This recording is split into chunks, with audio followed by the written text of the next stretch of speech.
নমস্কার বন্ধুরা, আশা করি সবাই ভালো আছেন। আমাদের প্রত্যেকের মনের মধ্যে বেশ কিছু প্রশ্ন রয়েছে।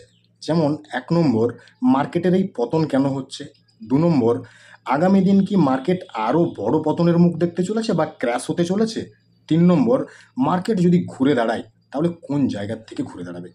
আজকের ভিডিও থেকে ডিটেল ডিসকাস করব, এই ৩টে কোশ্চেনের অ্যান্সার পাওয়ার চেষ্টা করব। সেই সাথে ৩টি স্টক, যে ৩টি স্টক আজকে বেশ ভালো চলেছে, সেই ৩টি স্টকের টেকনিক্যাল চার্টও ভালো তৈরি করেছে, সেই ৩টি স্টক নিয়ে ডিসকাস করব। বিএসই, পেটিএম এবং সেই সাথে আলোচনা করব টাটা কেমিক্যালস নিয়ে। ২টি স্টক নিয়ে কোয়েরি এসেছিল, সেই ২টি স্টকও ডিসকাস করব আজকের ভিডিও থেকে। তার আগে যারা চ্যানেলে প্রথমবার ভিজিট করছেন অবশ্যই চ্যানেল সাবস্ক্রাইব করুন, বেল আইকন প্রেস করে দিন, অবশ্যই একটা লাইক করে দেবেন। একটা স্ট্যান্ডার্ড ডিসক্লেমার দিয়ে রাখি, এই ভিডিওটি সম্পূর্ণ এডুকেশনাল পারপাস। আমি আমার টেকনিক্যাল ভিউ এডুকেশনাল পারপাস আপনাদের সাথে শেয়ার করে নিচ্ছি, কোনো রেকমেন্ডেশন দিচ্ছি না। যারা এখনও পাবলিক টেলিগ্রাম চ্যানেল জয়েন করেননি অবশ্যই জয়েন করে যাবেন, আমি ডিসক্রিপশনে লিঙ্ক দিয়ে রাখছি। প্রথমে আসা যাক নিফটি নিয়ে। নিফটিতে এই পতন কেন এলো সেই জন্য নিফটির পিটা একবার চেক করে নেব। নিফটির পি যদি চেক করা হয় তাহলে যেটা দেখা যাচ্ছে সেটা হচ্ছে নিফটির এই মুহূর্তে পি চলছে 24.3 এবং যার 1 ইয়ারের এভারেজ হচ্ছে 22.7, অর্থাৎ কোথাও না কোথাও নিফটি কিন্তু ওভার ভ্যালুড জোনে রয়েছে, যেটা কিন্তু একটা রিজন, যে রিজনের জন্য এই মার্কেটে কিন্তু পতন দেখা যাচ্ছে। ২ নম্বর আরেকটা রিজন এখানে খুঁজে পাওয়া যাচ্ছে, সেটা হচ্ছে চায়না গভর্নমেন্টের থেকে একটা ডিক্লারেশন এসেছে, সেটা হচ্ছে কি রিয়েল এস্টেট সেক্টরকে বেশ কিছু ছাড় দেওয়া হয়েছে, সেখানে বেশ কিছু শিথিলতা নিয়ে আসা হয়েছে, যে কারণে এফআইআই যারা আমাদের মার্কেটে সেল করছে তারা কিন্তু এই চায়না মার্কেটে তাদের ইনভেস্টমেন্ট বাড়াতে পারে, এরকম একটা কিন্তু সম্ভাবনার জায়গা তৈরি হচ্ছে। কারণ হচ্ছে যেখানে আমাদের নিফটি হাই ভ্যালুয়েশনে আছে, সেখানে যেহেতু রিয়েল এস্টেটে ছাড় দেওয়া হয়েছে, শিথিলতা আনা হয়েছে, সেখানের ভ্যালু কিন্তু অনেকটাই তাদের আয়ত্তের মধ্যে রয়েছে। কাজেই এফআইআইরা এই হাই ভ্যালুয়েশন থেকে যেখানে বেশ ভালো ভ্যালুয়েশন আছে সেখানে নিজেদেরকে শিফট করে নিচ্ছে। এই বিষয়টা কিন্তু হতে পারে, এটা আমার স্টাডি, আমি সেই স্টাডিটা শেয়ার করে নিলাম। ৩ নম্বর আরেকটা বিষয়ও কিন্তু এখানে হতে পারে, সেটা হচ্ছে মার্কেট তো কন্টিনিউয়াসলি সবসময় ওপরেই যাবে না, মার্কেটের মধ্যে একটা প্রফিট বুকিং দেখা যাবে। তো এই জায়গার থেকে দেখা যাচ্ছে 24,852 থেকে মার্কেট কন্টিনিউয়াসলি 26,280 পর্যন্ত র্যালি দিয়েছে, সেখানে কিন্তু বড় কোনো পতন দেখা যায়নি। সেই জায়গার থেকে একটা প্রফিট বুকিং আসার কিন্তু এখানে সম্ভাবনা থাকবে, তাহলে এই জায়গাটা কিন্তু একটা ব্যাপার দাঁড়াচ্ছে। কাজেই এখানে পতনের কারণটা মোটামুটি বোঝা গেল।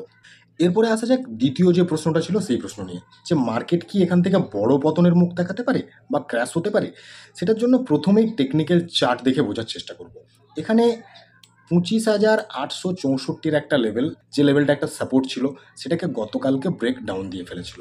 আজকের দিনে কি দেখা গেল, সেই লেভেলেই কিন্তু রিজেকশন পেয়েছে, অর্থাৎ এই লেভেলটা কিন্তু এই মুহূর্তে রিজেকশনের কাজ করছে। এখন নিচের দিকে আরও দুটো লেভেলস রয়েছে, একটা হচ্ছে 25,438 এবং আরেকটা হচ্ছে 25,074। এরপরে এখানে যদি ইএমএ অ্যাপ্লাই করা হয়, প্রথমে 21 ডে ইএমএটাকে অ্যাপ্লাই করব, কি দেখা যাচ্ছে, দেখা যাচ্ছে এক্স্যাক্টলি 25,438-এর যে লেভেল, সেই লেভেলের কাছেই কিন্তু 21 ডে ইএমএর লোটা রয়েছে। কাজেই মার্কেট কিন্তু এখানে এসে এখান থেকে বাউন্স ব্যাক করতে পারে, এই জায়গাটা কিন্তু একটা গুরুত্বপূর্ণ লেভেল, কাজেই এই জায়গাটা মাথায় রাখার দরকার রয়েছে। সেই সাথে আর একটা জায়গা যদি আমরা একটু মার্ক করে নিই, যদি এখানে 50 ইএমএটাকে অ্যাপ্লাই করে দিই, তাহলে এখানে আর একটা সুন্দর সিনারিও দেখা যাবে, সেটা হচ্ছে সেকেন্ড যে সাপোর্ট জোনটা এখানে দেখানো হয়েছে 25,074 বা 75, সেখানে কিন্তু 50 ইএমের সাপোর্টটা রয়েছে, অর্থাৎ এখানে 21 ডে ইএমের লো তার সাপোর্ট রয়েছে, এখানে 50 ইএমের সাপোর্ট রয়েছে।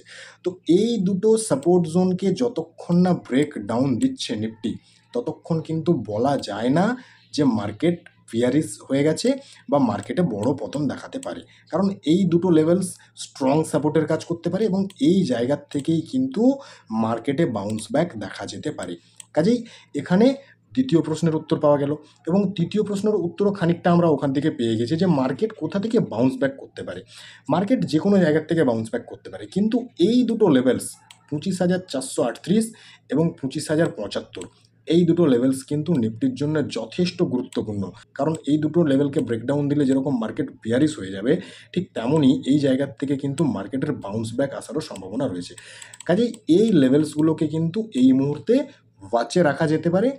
এই লেভেলসগুলোই বলে দেবে মার্কেট আগামী দিন কোন দিকে যেতে চলেছে এবং মার্কেটে বড় পতন আসতে চলেছে নাকি মার্কেট এখান থেকে বাউন্স ব্যাক নেবে। এরপরে আসা যাক স্টক নিয়ে। প্রথম স্টক পেটিএম, আজকের দিনে 6% একটা মুভ দিয়েছে। পেটিএম স্টকটিকে প্রথম যখন আলোচনা করা হয়েছিল ব্রেকআউট দেওয়ার পরে এই জায়গাতে, সেই জায়গার থেকে যদি মার্ক করা হয় দেখা যাচ্ছে অলরেডি 25%-এর রিটার্ন কিন্তু জেনারেট করে দিয়েছে। এরপরে স্টকটি আজকের দিনে 6.5%-এর মুভ একটা দিয়েছে এবং স্টকটিকে এখনও ওয়াচ লিস্টে রাখা যাবে সেরকম জায়গাতে রয়েছে। কেন রয়েছে? আজকের দিনে যদি একটা লেভেলসকে মার্ক করা হয় তাহলে দেখা যাচ্ছে স্টকটি এই জায়গাতে কিন্তু আবার একটা ফ্রেশ ব্রেকআউট আজকে দিয়েছে। প্রায় 710-এর কাছাকাছি, 710-12-র কাছাকাছি একটা লেভেলস ছিল, যে লেভেলসটাতে এখানে কনসলিডেশনের মধ্যে ছিল, সেটাকে অলরেডি ব্রেকআউট দিয়েছে এবং এখানে দেখা যাচ্ছে একটা ডিসেন্ট ভলিউম ক্রিয়েট করেছে, অর্থাৎ দারুণ ভলিউমের সাথে এই জোনটাকে ব্রেক করেছে।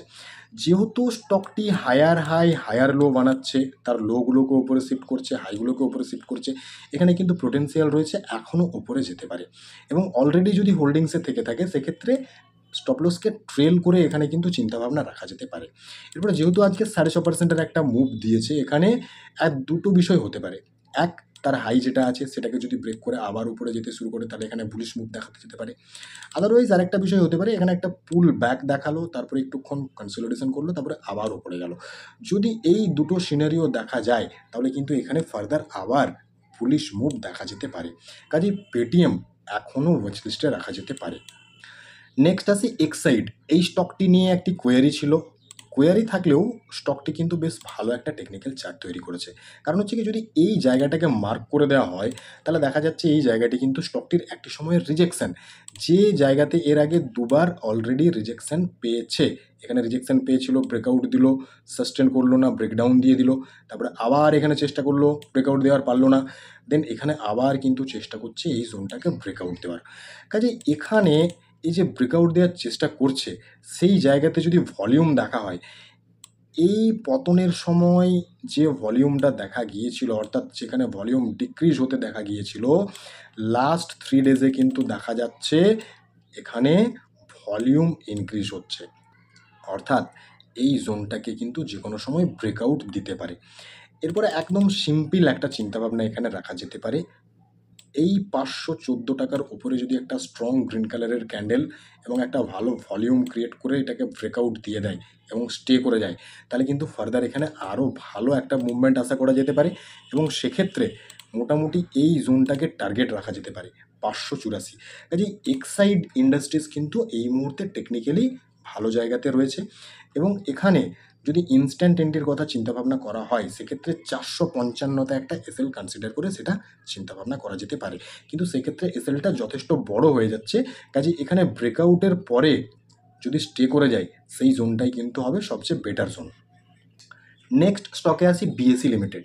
এই স্টকটি কিন্তু আজকের দিনে ভালো মুভ দিয়েছে এবং একটা ভালো টেকনিক্যাল চার্ট তৈরি করেছে। এবার স্টকটিকে কেন ওয়াচ লিস্টে রাখা যেতে পারে তার যথেষ্ট কারণ রয়েছে।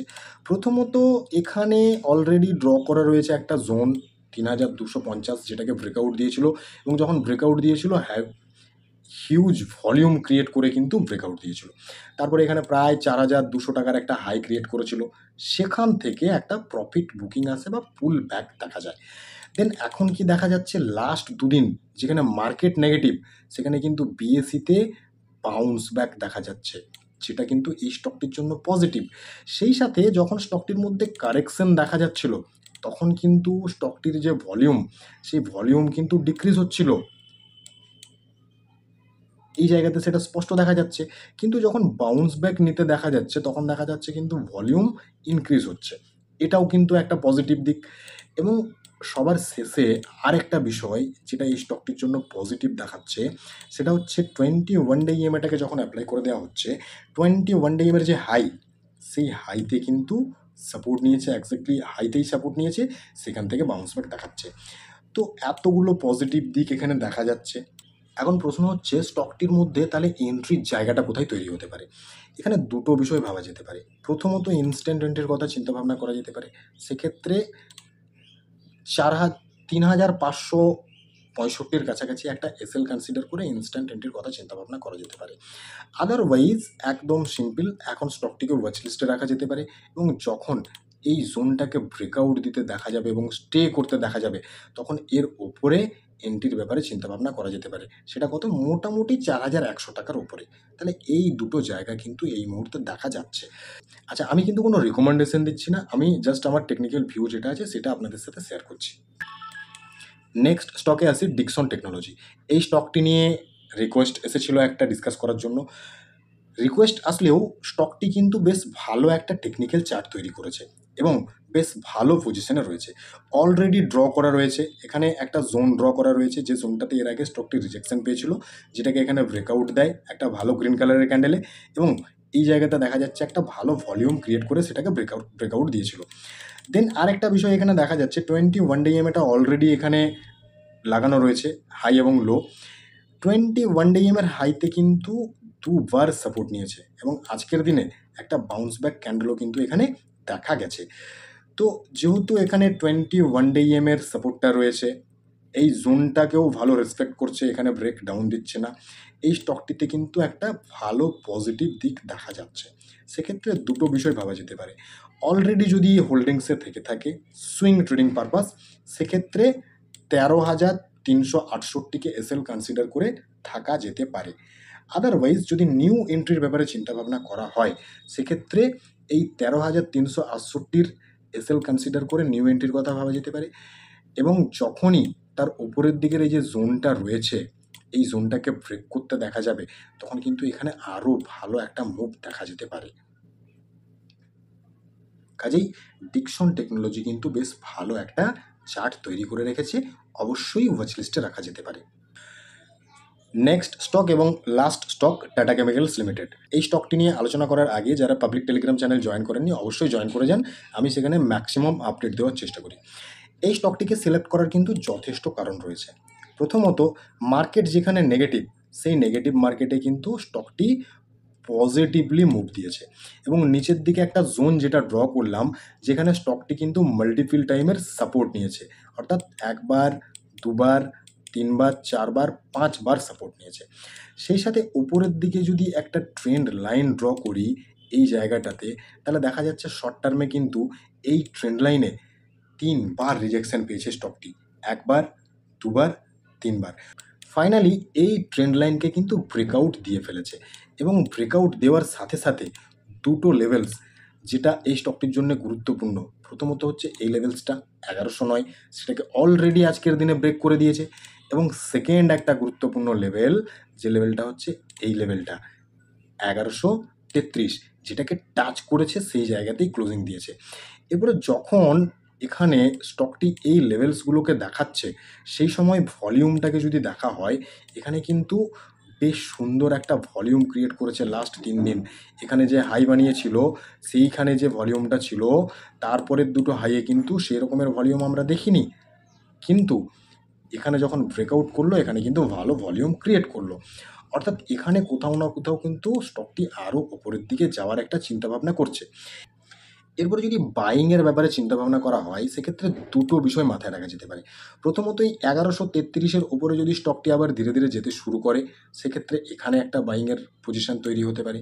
আদারওয়াইজ আরেকটা বিষয় এখানে হতে পারে, সেটা হচ্ছে যদি দেখা যায় স্টকটির মধ্যে একটি পুল ব্যাক বা প্রফিট বুকিং এই 1109 অথবা এই যে ট্রেন্ড যেটাকে অলরেডি ব্রেকআউট দিয়ে ফেলেছে, এই জায়গাতে এসে স্টকটি বাউন্স ব্যাক নেয়, তাহলে এই জোনটা বা এই জোনটা, এই দুটো জোন কিন্তু বাইং জোন হতে পারে।